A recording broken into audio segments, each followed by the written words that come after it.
My name's Steve Banshaw, and this is my search for the deadly 60. That's not animals that are dangerous to me. Get in! But animals that are deadly in their own world. The wildest animals, the weirdest places. And for the first time, we're finding out the challenges they face. Oh no, look at this! And what we can do to save them. And you're coming with me every step of the way! This time on Deadly, we're in Gabon in West Africa, where the Atlantic Ocean meets savanna, lagoons, and forest. This time on Deadly, we've travelled 4,000 miles to Gabon. It's a little-known corner of Africa that deserves a place in deadly history. And this is the Luango National Park. The crew and I are down on the beach, but this is no summer holiday. In fact, it's an expedition in search of the continent's most deadly. Ah! Well, where? Gabon is a haven for iconic African wildlife. Elephants, buffalo, hippos, and primates all make their home here. In my epic Gabon adventure, we head out on a nighttime jungle trek, where the biggest snake in Africa gives us a shock. Oh! And I get a surprise on a croc nest stakeout. Oh, yes. But first up, we head out from our base camp into Luango's maze of rivers, heading for the deepest part of the jungle. The big benefit of having all this water is that it allows you to get really quickly into the wildest parts of the national park. Today we're on a mission to try and find an animal that is critically endangered but packs a mighty punch. My crew and I are heading into the heart of the forest to meet with local expert trackers Bonjour. at a remote research station. Like all good research stations, inevitably, there's a collection of all the bits of bone that have been found in the forests around here. Got lots of crocs, elephants, Sitatunga. This is the antelope that specializes in living in the swamps. But this is the one that caught my attention. This is the skull of a gorilla. It's probably a female. If it was a male, it would be massive, and running down the length of the middle at the top of the skull would be what's called the sagittal crest, which anchors the massive, mighty muscles that drive the jaw. It has really big canine teeth, which seems unusual for a herbivore, for an animal that feeds solely on plants. But these developments are a way of protecting themselves against predators, which could be leopards, and in this part of the world, even potentially chimps. Gorillas are one of the most powerful animals on Earth, capable of explosive muscular force. They are the real King Kong. A fully grown male gorilla can stand 1.7 meters upright and weigh more than 200 kilos. Those canine teeth can grow to 5 centimeters long and are used by male gorillas in display, defending their family from threats and competing with rival males. Gorillas are gentle giants, but they have power, size, and bulging biceps. A deadly champ, if ever there was one. We've had a call come in on the radio. The local trackers have picked up sign from the gorillas. So we need to get moving. They haven't actually seen them yet, but they're a distance away from here. Fingers crossed this is going to work.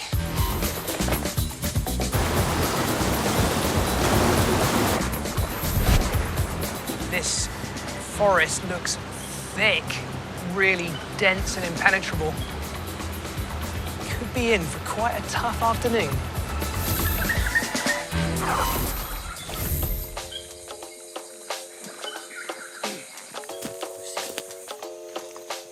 Ahead of me are Ambrose and Patrick. They're from the local Bawongo tribe, and they are masters in this forest. If anyone can find the signs of the gorilla, it's going to be these guys. You know, sometimes you can walk all day and not see them, and all those hours you're gazing down at the forest floor, hoping to see the signs that they leave behind. That could be droppings, it could be their ground nest that they sleep in, or it could be their tracks. It looks like someone's pressed a small bunch of bananas into the mud. That's from their knuckles, their fists on the ground as they're walking. But our long trek is cut surprisingly short. I don't believe it. Now that is seriously unexpected. We've pretty much walked straight into them. This never happens on Deadly. We haven't even had time to put our face masks on yet. So, because gorillas are primates that are quite closely related to ourselves, they can pick up diseases from us. Masks in place, we move a little closer. Oh, may we? Up there, great. This is my first ever view of a wild western lowland gorilla. To walk out of the forest onto a site like this is really quite special. This is a critically endangered species. We have to keep our distance, and if they come towards us, we have to move away. While the fully mature male, the silverback, rules the roost, younger blackbacks sometimes have more of an attitude. And one day, they'll be the boss. But not quite yet. Looks very, very relaxed. Lying out, using its forearm as a pillow. It's just watching me while kind of pretending not to watch me. A young adolescent male is called a blackback. That's an animal that's getting to be pretty big, but hasn't yet reached full maturity and hasn't started to get that silvery colouring. And this is a blackback male.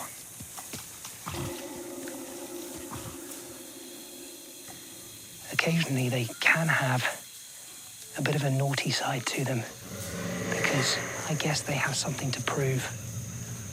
At some point in the future, this male may have to fight for control of his own group. But right now, he's subordinate and he knows it. It's going to be a tough, challenging life for this young fella. But for now, at least, he looks like he hasn't a care in the world. Look at those big shoulders, the strength and the breadth of the back, and striding off on the knuckles.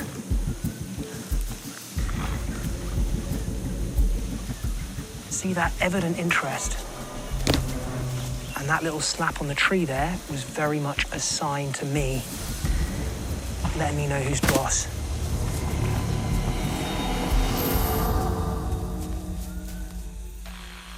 After that brief encounter, the gorillas disappear off into the dense forest. We follow at a respectful distance, keeping track through some tricky terrain.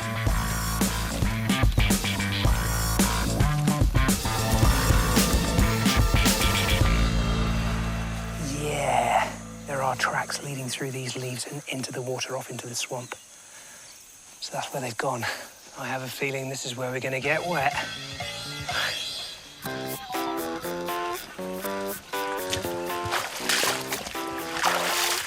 Oh, that smells like a sewer on a hot day.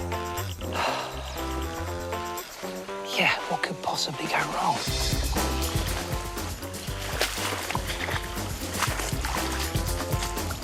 Oh.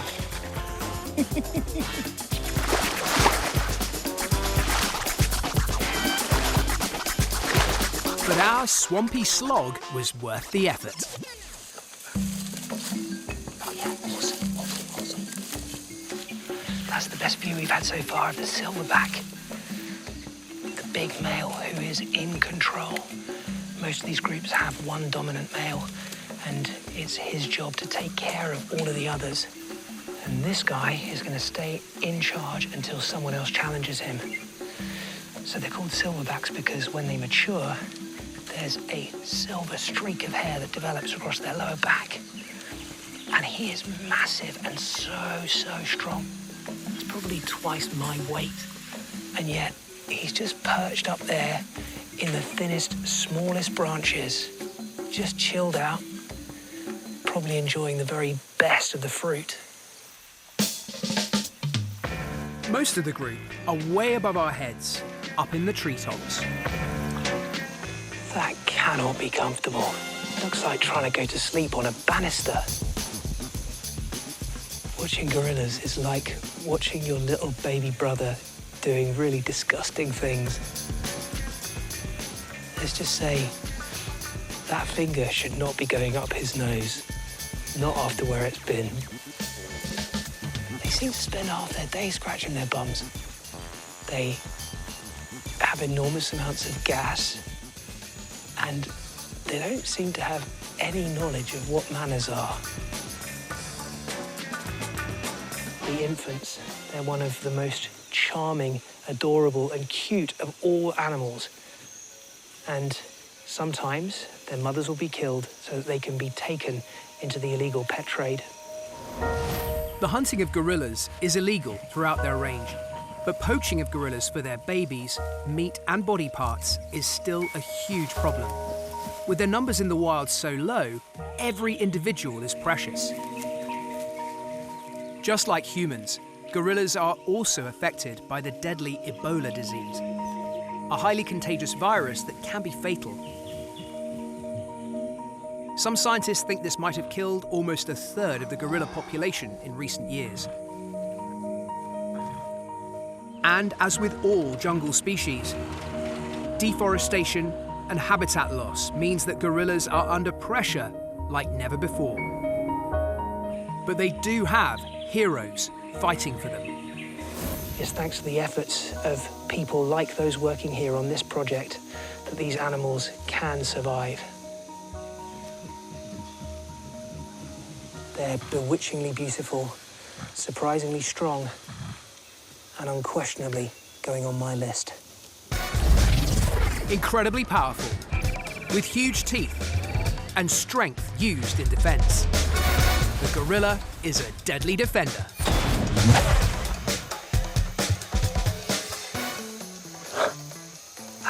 He's just gone down that tree like a fireman down a pole. Must be some serious chafing. Deadly. From coast to jungle, grassland and swamps, Gabon has huge areas of wilderness with very few people. And that makes it a perfect hunting ground for some of our deadliest predators. Today we're on the hunt for crocodiles, and right here in this lagoon is the largest reptile in Africa, getting to 6 meters in length, able to take down a fully grown buffalo. But it's okay, because we're catching them with the very latest technology. Seriously? What am I going to catch with that? The crocodile family are iconic members of my Deadly 60, smashing through my ratings with their speed, Seriously, nerve-wracking stuff. power, Whoa! and astonishing ambush skills. Ah! That was a caiman, and I've just been given a really nasty bite. Luckily today, we're not actually trying to catch a croc. We're planning a deadly stakeout on a crocodile's nest. Many crocodiles, alligators and caiman are surprisingly good parents. They build nests, lay eggs and take great care of their young, even delicately carrying them in their toothy mouths. And they'll defend their babies with their lives. They're surprisingly devoted mums. Our guide Yuri has been monitoring the location of a nest just up from the beach on the dunes. There's a Nile crocodile nest just down this shoreline here. We need to move very quietly. If the croc is near the nest, she could strike or flee at any sign of us. Slowly, slowly. Yeah, got it, nest. It's very close. Okay.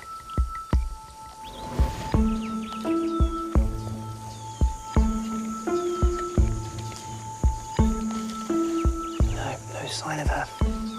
Our croc isn't at home, but you can see the route she's been taking.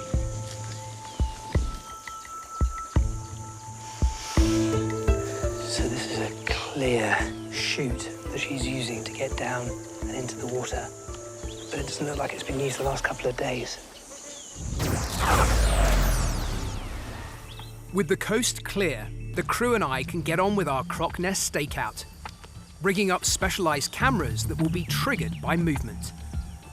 Many crocodiles will build nests out of decomposing vegetation. Nile crocs bury them in the sand. And what we're hoping is that the female animal may come back to guard the nest, in which case we'll get shots of her, or potentially there are other predators in the area that might be interested in all that free protein and come back for an opportunistic meal. So by putting up this camera trap, we can watch and keep a safe distance.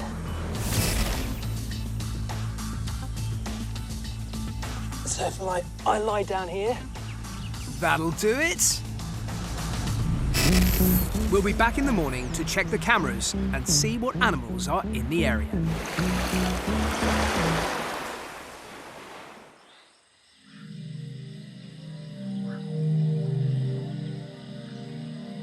In the meantime, we need to do a little exploring.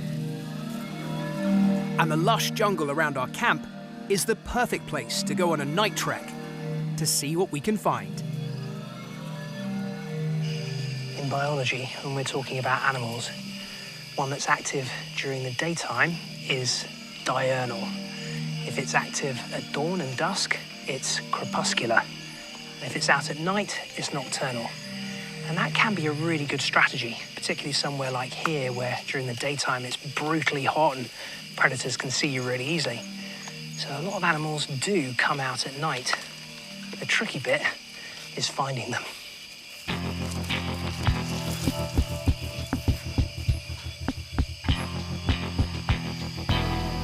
Oh yes, it's a nice looking spider.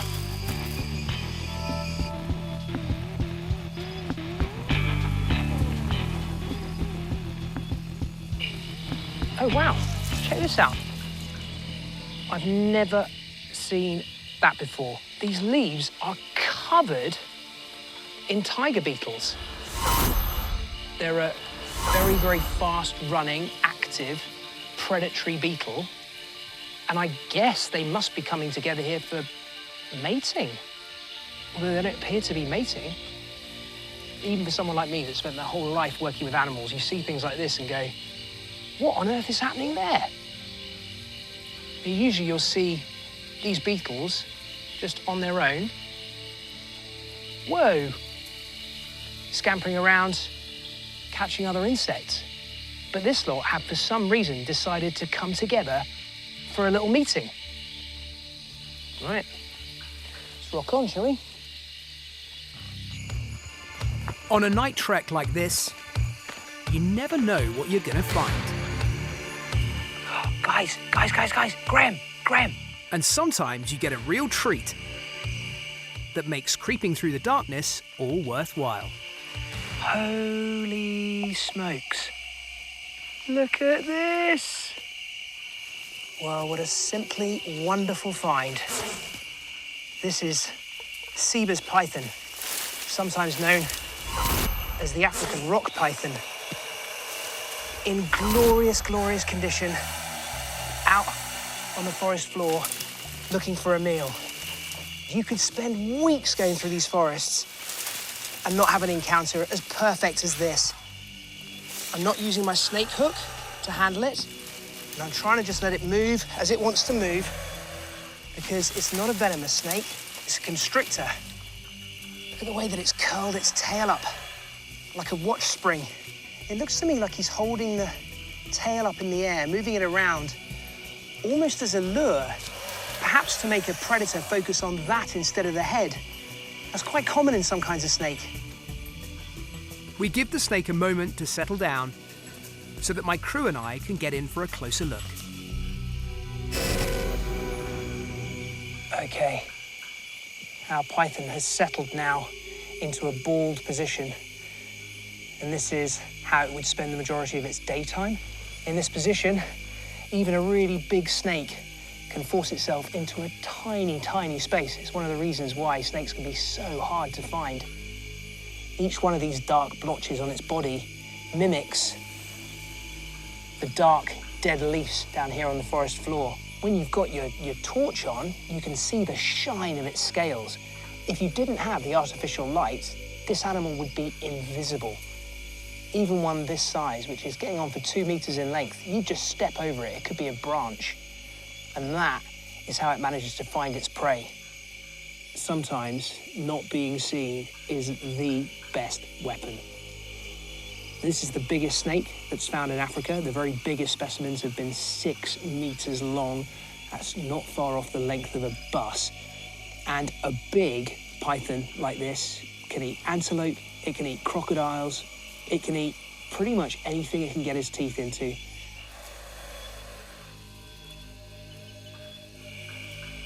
Check out that tongue. Look at that. Going crazy on the air. Drawing in all of the smells around it, figuring out what's going on in its world. The tongue is one of the primary means it has of sensing its world. And right now, it's sensing my sound recordist's microphone. She's just over my head.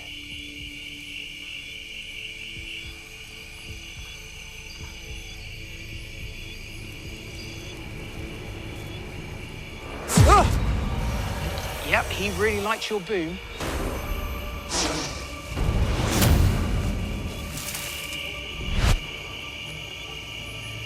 So that strike is what it would use towards prey. And once the 100 or so recurved, backwards-facing teeth had locked in, there would be no escape. It then uses its mighty muscles to crush the life out of its prey, squeezing off the veins and the arteries, stopping the heart from beating, sometimes even breaking and squeezing all the internal organs. The clever bit is that as soon as its prey's heart has stopped beating, the snake will stop squeezing. There is no wasted energy. Well, that was an unexpected but very special surprise. And this guy has a long night of hunting ahead of him. So I think we'll let him be. The largest snake in Africa, with teeth to grab and grip, and powerful coils to squeeze the life from its prey. The African rock python. Definitely.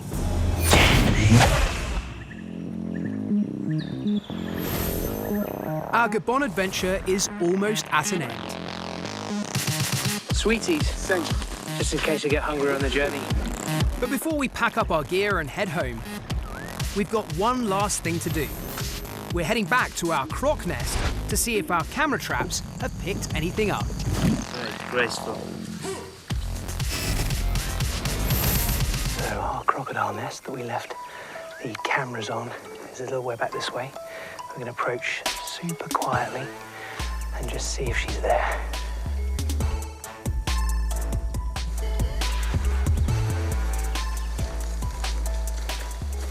Oh, something's dug there. That's interesting. We had really, really heavy rain last night, so I can't tell what, but just there, an animal has come in and started to dig. It doesn't look like they've excavated far enough to get any eggs. It's intriguing. Our camera's still in position. Let's have a look. Something has triggered our camera, and it's recorded some footage. Time to have a proper look. What have we got? I mean, there's quite a few triggers there. Oh, yes! We have our culprit. An ornate monitor lizard. It's come in here and started digging down towards where the crocodile nest is, below my feet. Monitor lizards are the rogues of the reptile world, and their ability as thieves are infamous. The local monitor gets to 2 meters long, and they're always on the lookout to bag an easy meal. With a long tail to help in swimming, and curved, pointy, sharp claws for digging and climbing, there's almost nowhere they can't go in their voracious quest for food. even boldly raiding crocodile nests for eggs. The name monitor lizard, comes from the fact that it used to be believed that these lizards monitor the presence of crocodiles. So there are a number of different ways that they can sense where the nest is. They might simply be watching as the female is creating it and laying her eggs. They could sense it using their incredible tongue, which is just like the world's greatest nose. Or they could just be learning from experience the kind of locations that crocs tend to build their nests. Whatever, these are some of the most efficient predators of crocodiles, even though they're a fraction of the size. This monitor has triggered our camera again and again, coming back repeatedly to investigate the nest. You can see him sampling the ground with that amazing long tongue. Then just look at those claws. This soft sand is no challenge. But he doesn't seem to get anything. Maybe the croc buried her eggs deep. Maybe the monitor just wasn't that hungry. Or it could be back tonight to finish the job. Whatever, it's a fantastic result for our croc nest stakeout. That is quite something.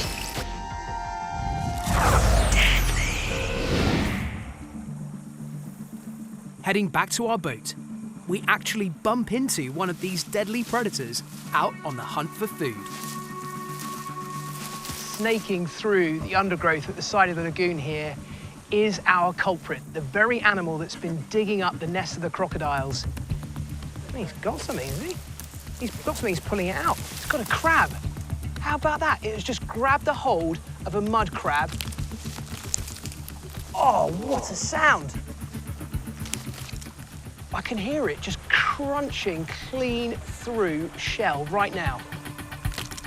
That is how much of an opportunist and an omnivore this animal is. How cool was that? That was amazing. The ornate monitor lizard, a croc nest raiding, crab munching opportunist, definitely deadly. Curved, slicing teeth, claws for digging and climbing, and they're not fussy with food.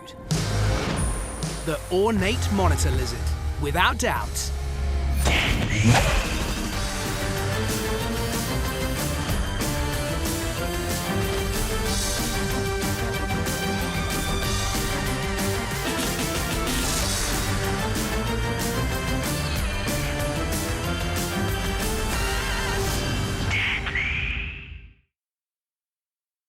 You're invited to Summer Camp Island, an island full of magic. There's magic everywhere. Meet best friends Oscar and Hedgehog. Hi. They love all the strange things to do at camp. And anyone and everything are friends too. Oh my gosh, hi! Even your pyjamas. My favorite pair of pajamas are talking. And marshmallows. Wait, what? It's pretty weird, but weird is pretty cool. This is freaking me out. Summer Camp Island, today at 4:45 on CBBC and streaming now on BBC iPlayer.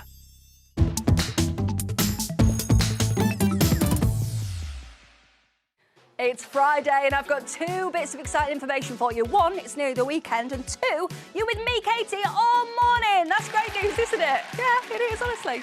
And what a morning we've got for you as well. It's the new combination everyone's talking about. It's the new salt and pepper, to be honest. Bite-sized daily and CBBC. Sprinkle a little bit of that on your chips. And this morning we've got not one, not two, but 3 episodes of Bite-sized Daily for you, followed by some great CBBC shows. We've got Operation Ouch, Art Ninja, Our School and Horrible Histories.